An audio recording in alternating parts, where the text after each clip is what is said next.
wabarakatuh. Pada video ini kita akan melanjutkan materi statistika, yakni part 3 dengan materi kuartil data tunggal. Nah, dapat kalian lihat di sini materi yang akan kita pelajari pada video kali ini. Adapun tujuan pembelajarannya, yang pertama siswa dapat memahami masalah kuartil data tunggal, dan yang kedua siswa dapat menyelesaikan masalah kuartil data tunggal dengan benar. Nah, sebelumnya kalian sudah mempelajari ukuran pemusatan data baik tunggal maupun kelompok, yakni min, median, dan modus. Nah, setelah kalian mengingat kembali materi tersebut, kalian dapat mempelajari kuartil data tunggal. Di sini Ibu berikan soal untuk kuartil data tunggal. Yang pertama, tentukan kuartil bawah, kuartil tengah, dan kuartil atas dari data berikut. Nah, saat kalian menghadapi soal kuartil data tunggal, kalian lihat dahulu datanya. Apabila data tersebut relatif sedikit, kalian bisa menggunakan cara manual. Apabila data tersebut ternyata banyak, data tunggalnya, maka kalian menggunakan cara rumus. Nah, sekarang kita bahas bagaimana cara menghitung menggunakan manual maupun rumusnya. Yang pertama, kalian urutkan terlebih dahulu datanya dari yang kecil sampai dengan yang besar, sehingga diperoleh data terurut sebagai berikut. Setelah kalian memperoleh data terurut, kalian bagi data tersebut menjadi 2, atau kalian hitung dahulu ada berapa frekuensinya. Ternyata memiliki frekuensi 8, yakni ada 8 datanya, 1, 2, 3, 4, 5, 6, 7, 8, atau genap. Nah, jika frekuensinya genap, maka kalian saat membagi 2 data tersebut menjadi 2 sama besar, kalian akan melihat data berada di antara 2 buah nilai. Kalian lihat di sini, ternyata kalian dapat membagi data tersebut menjadi 2 dengan di tengah-tengah atau di antara 7 dan 12. Nah, kalian peroleh nilai Q2 yakni dengan cara menjumlahkan 7 dan 12 kemudian dibagi 2. Di sini diperoleh 9,5. Kemudian untuk mencari Q3-nya, kalian lihat data yang berada di sebelah kanan, yakni datanya 12, 14, 19, 20. Kalian bagi 2 data tersebut sehingga diperoleh data yang terletak di tengah antara 14 dan 19. Sehingga Q3 diperoleh dengan cara 14 ditambah 19 dibagi 2, sama dengan 16,5. Untuk mencari Q1 sama, kalian lihat data yang berada di sebelah kiri, yakni 3, 5, 6, 7. Tengah-tengah datanya terletak di antara 5 dan 6. Sehingga diperoleh Q1 sama dengan 5 tambah 6 dibagi 2, sama dengan 5,5. Nah, untuk selanjutnya kita akan menghitung kuartil data tunggal menggunakan cara manual di mana frekuensinya ganjil. Kalian lihat di sini, tentukan kuartil bawah, tengah, dan atas dari data berikut. Langkahnya sama. Yang pertama, data diurutkan terlebih dahulu dari yang kecil sampai besar. Nah, karena frekuensi data tersebut ganjil, maka saat membagi data menjadi 2, kalian berada tepat pada suatu angka, yakni 12. Sehingga 12 merupakan nilai dari Q2-nya. Untuk mencari Q3, kalian lihat data yang berada di sebelah kanannya Q2, yakni 15, 21, 24, 25. Tengah-tengah data tersebut berada di antara 21 dan 24. Sehingga diperoleh Q3, 21 ditambah 24 dibagi 2, sama dengan 22,5. Untuk mencari Q1 atau kuartil bawahnya, kalian lihat data yang berada di sebelah kiri, yakni 3, 4, 6, 9. Q1 diperoleh dengan cara membagi data tersebut yang berada di tengah menjadi 2. Sehingga tengah-tengahnya terletak di antara 4 dan 6.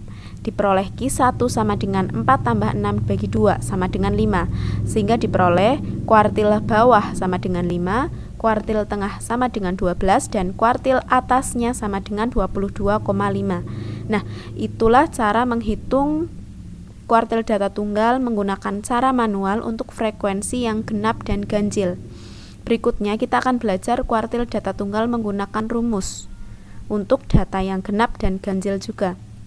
Kalian lihat di sini, Ibu berikan tabel distribusi frekuensi data tunggal dengan frekuensi yang relatif lebih banyak.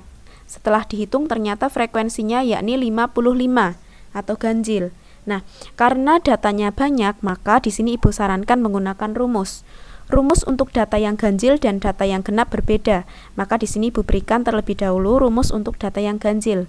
Untuk mencari Q1, kalian dapat melihat di sini rumusnya X dapat kalian baca dengan data ke. Jadi Q1 terletak pada data ke 1/4 kali N plus 1.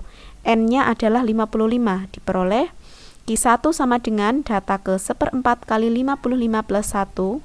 Diperoleh Q1 sama dengan 1/4 kali 56 yakni 14.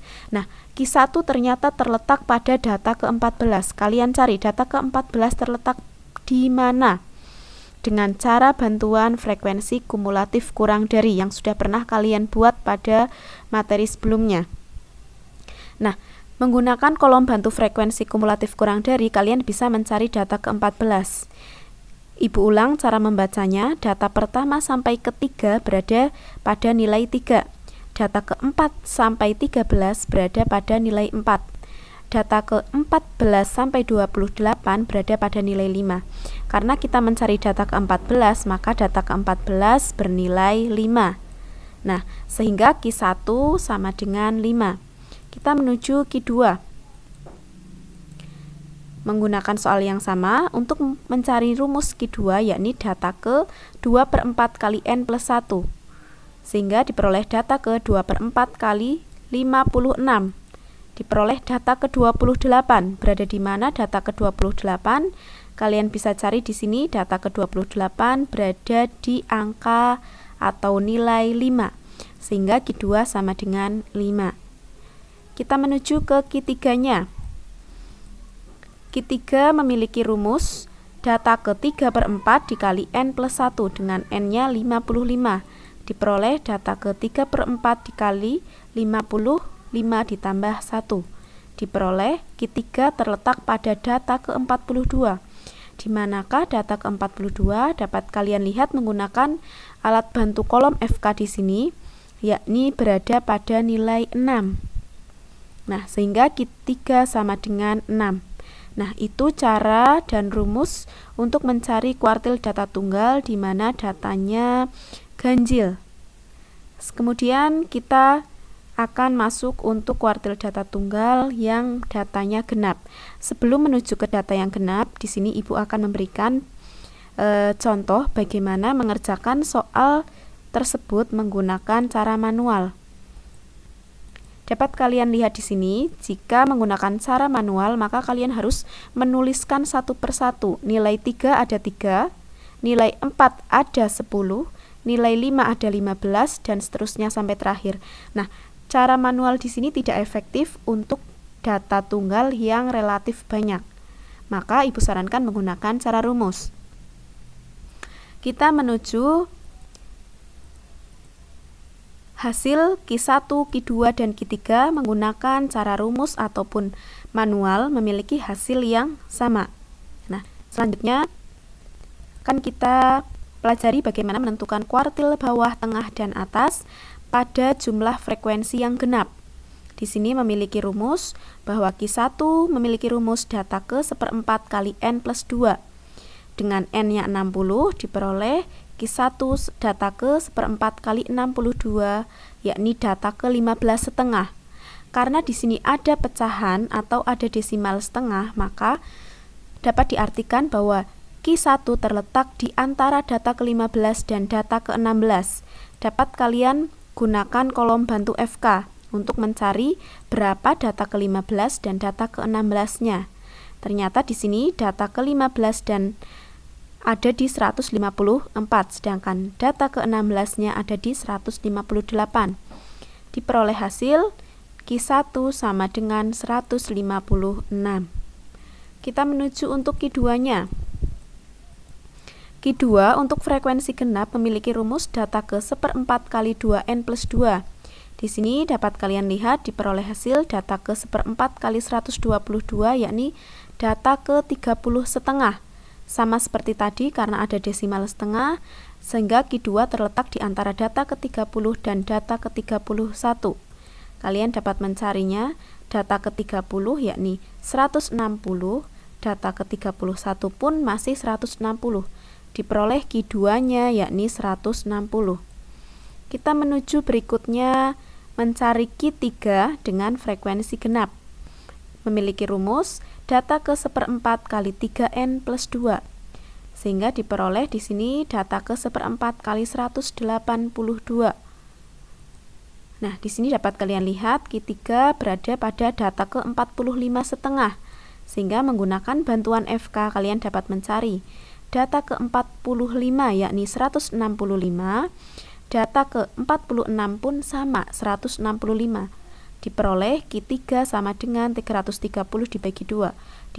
Diperoleh 165.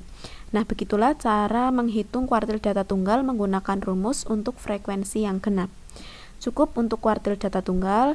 Sekarang saatnya kalian berdiskusi untuk mengerjakan soal-soal berikut. Di mana soal nomor 1 dan 2 gunakanlah cara manual, nomor 3 dan 4 gunakanlah cara rumus.